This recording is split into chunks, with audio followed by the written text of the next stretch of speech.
Sementara itu, BPBD Oku menyiagakan 300 personil di musim penghujan ini yang ditempatkan di posko induk dan kecamatan.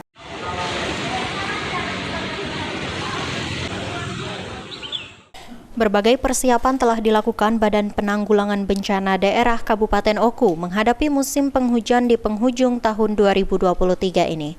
Kepala BPBD Oku Januar Effendi mengungkapkan ada 2 bencana yang patut diwaspadai pada musim hujan, yakni bencana tanah longsor dan banjir bandang. Menurutnya setiap kecamatan sudah dibentuk posko penanggulangan bencana. Hal ini untuk memudahkan proses tangkap darurat pada saat terjadi bencana. BPBD Oku sendiri telah menyiapkan 300 orang personil yang terdiri dari tenaga ASN maupun relawan yang disebar di posko kecamatan maupun posko induk. Untuk menunjang tugas personil tersebut, pihaknya juga telah menyiapkan sejumlah peralatan seperti perahu karet, tenda pengungsian, mesin pompa, dan kendaraan operasional.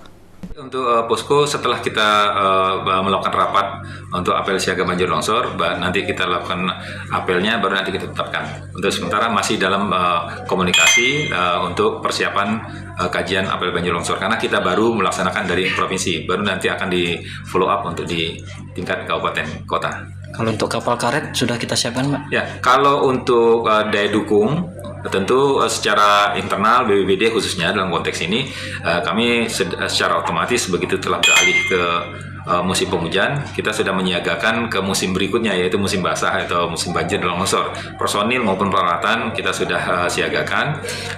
Kita punya beberapa peralatan pendukung untuk kategori banjir longsor, ya seperti beberapa unit perahu karet, perahu fiberboard, dan mesin pompa dan sedot air dan beberapa peralatan penunjang lainnya. Dan untuk teknis pelaksanaan skala kabupaten tentu nanti kita koordinasi dengan OPD atau unit dan stakeholder lainnya. Tapi untuk BPBD sendiri seperti itu kira-kira kesiapannya. Berdasarkan data BPBD Oku, lokasi rawan tanah longsor di Kabupaten Oku berada di Kecamatan Pengandonan, Muara Jaya, dan Ulu Ogan. Sementara kawasan Kota Batu Raja, Lubuk Batang, dan Peninjauan merupakan daerah rawan banjir. Pihaknya berharap masyarakat mewaspadai bencana banjir dan tanah longsor saat musim hujan seperti saat ini. Ari Pranika, PAL TV.